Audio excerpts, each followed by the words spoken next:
آج یہ انسانوں کا سمندر، یہ بحر بے کنار، لکی مروت کی سرزمین پر جنوبی اضلاع کے عوام، فاٹا کے عوام اس بات کے لیے اکٹھے ہیں کہ ہماری وہ سرزمین جو 4 دہائیوں سے اس پر آگ لگی ہوئی ہے، بدامنی کے شعلے ہیں کہ بجھنے نہیں پا رہے، قتل و غارت گری ہے، خون کا دریا ہے کہ تھم نہیں رہا ہے۔ یاد رکھو حکمرانوں، تم بھی سن لو، اسٹیبلشمنٹ بھی سن لے، بیوروکریسی بھی سن لے، مسلح گروہ بھی سن لے کہ تمہارے کردار سے قوم مطمئن نہیں ہے۔ آج میرا بچہ مطمئن نہیں، میرا محلہ مطمئن نہیں، میرا گھر میں سکون نہیں، میرے وطن میں سکون نہیں۔ صبح گھر سے نکلتے ہیں تو یہ اطمینان نہیں کہ شام کو گھر واپس آ سکیں گے یا نہیں، یہ یقین نہیں کہ میں پیدل اپنے گھر واپس آؤں گا یا میری لاش واپس آئے گی۔ کیا میری سرزمین اس لیے پاکستان کا حصہ بنی تھی؟ کیا یہ قبائل اس لیے پاکستان کا حصہ بنے تھے کہ یہاں انہیں یہ دن دیکھنا پڑے گا کہ نہ اس کا دل محفوظ ہے نہ اس کی رات محفوظ ہے؟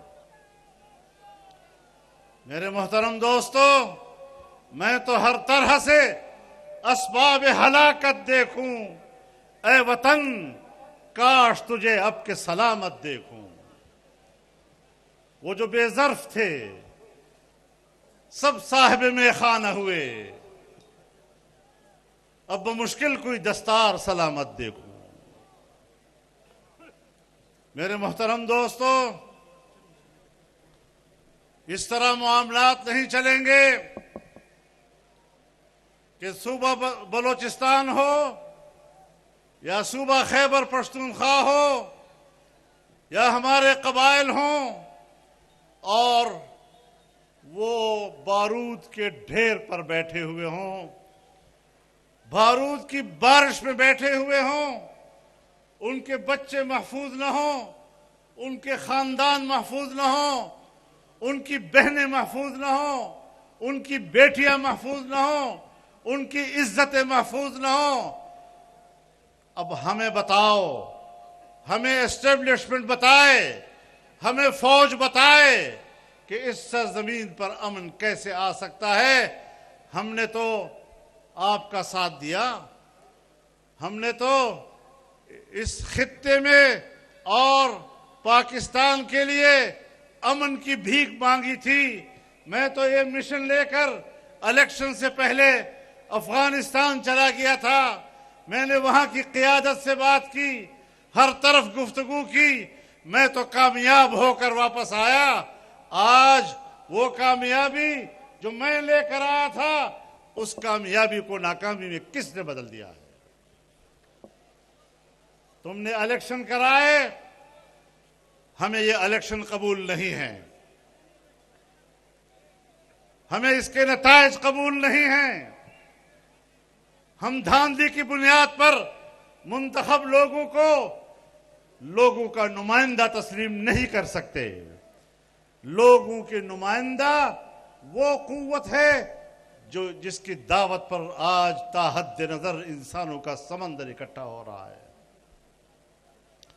تم نے اس قوت کو عوام کے ووٹ کے حق سے محروم رکھا، ایسا نہیں چل سکتا۔ میرے وسائل ہیں، میرے قبائل کے وسائل ہیں، میرے حقوق ہیں، میری صحرائیں، میرے پہاڑ معدنی ذخائر سے بھرے ہوئے ہیں۔ بلوچستان ہو یا خیبر پختونخوا، یہ دنیا کے سب سے دولت مند علاقے ہیں، لیکن ان کی دولت پر قبضہ کس کا ہے؟ ناراض نہ ہونا، میں پوری سنجیدگی کے ساتھ اپنی اسٹیبلشمنٹ کو پیغام دینا چاہتا ہوں کہ دہشت گردی کے خلاف جنگ کرنے کا یہ ڈھونگ اب ختم کر دو۔ تم صرف دہشت گردی کی بنیاد پر امریکہ کی تقلید کر رہے ہو۔ امریکہ کوئی دہشت گردی کے خلاف جنگ نہیں لڑ رہا، وہ خود دہشت گردی کا خالق ہے۔ اس نے پوری دنیا میں جنگ چھیڑی ہوئی ہے تاکہ اپنی فوجیں وہاں بھیجنے کا جواز پیدا کر سکے۔ تم امریکہ کی پیروی میں پاکستان کے اندر اور قبائل کے اندر جنگ کی کیفیت اس لیے پیدا کرنا چاہتے ہو تاکہ ہمارے مالی وسائل اور معدنی وسائل تک تمہاری رسائی ممکن ہو سکے اور میرے وسائل پر تم قبضہ کر سکو گے۔ میرے محترم دوستو، میں آپ کی نمائندگی پر، آپ کی نمائندگی کے ساتھ، آپ کی اجازت کے ساتھ اپنے حکمرانوں کو آواز پہنچانا چاہتا ہوں، اصل حکمرانوں کو بھی پہنچانا چاہتا ہوں، نقلی حکمرانوں کو بھی پہنچانا چاہتا ہوں، اور ان کو بتانا چاہتا ہوں کہ اس سرزمین پر، اس کے وسائل پر، اس کے معدنی ذخائر پر حق صرف یہاں کے بچوں کا ہے، یہاں کی نسلوں کا ہے۔ تمہارا باپ بھی ہمارے وسائل پر قبضہ نہیں کر سکے گا۔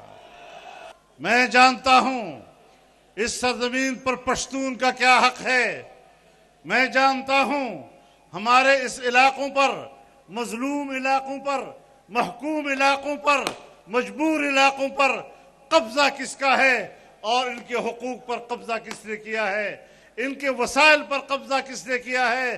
ہم اپنے وسائل پر قبضہ نہیں ہونے دیں گے، اور یہ حق ہماری نسلوں کا ہے، ہمارے آنے والے بچوں کا ہے۔ کسی کا باپ بھی ہمارے بچوں کے حق کو اس پر قبضہ نہیں کر سکے گا۔ یہ میرے مذہب اسلام کا بھی تقاضا ہے، یہ جمعیت علماء کے منشور کا بھی تقاضا ہے، ہماری قوم پرست جماعتیں بھی یہی بات کرتی ہیں، اور ہم تمام لوگ خواہ جس جماعت کے ساتھ بھی اس کا تعلق ہے، اس بات پر متفق ہے کہ میرے حقوق پر کسی کو قبضہ کرنے کی اجازت نہیں دی جا سکتی۔ میرے محترم دوستو، آج عالمی قوتیں میرے ملک کی مذہبی شناخت کو بھی ختم کرنا چاہتے ہیں۔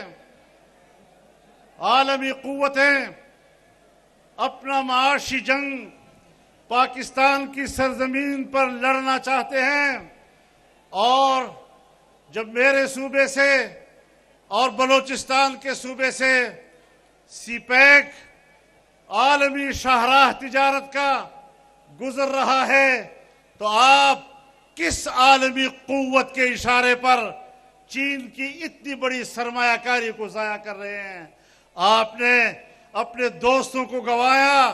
آج چین ہم پر اعتماد کرنے کے لیے تیار نہیں، آج سعودی عرب جیسا دوست ہم پر اعتماد کرنے کے لیے تیار نہیں، آج امارات ہم پر اعتماد کرنے کے لیے تیار نہیں، کوئی ہمیں پیسہ دینا نہیں چاہتا۔ اور وہ پاکستان کی اقتصاد کس کے ہاتھ میں ہے؟ یہ بد اعتمادی کیوں پیدا ہوئی؟ ہم نے دنیا کو اپنے سے کیوں دور رکھا ہے، اور ہم عالمی برادری کی تائید و حمایت کیوں حاصل نہیں کر سکے؟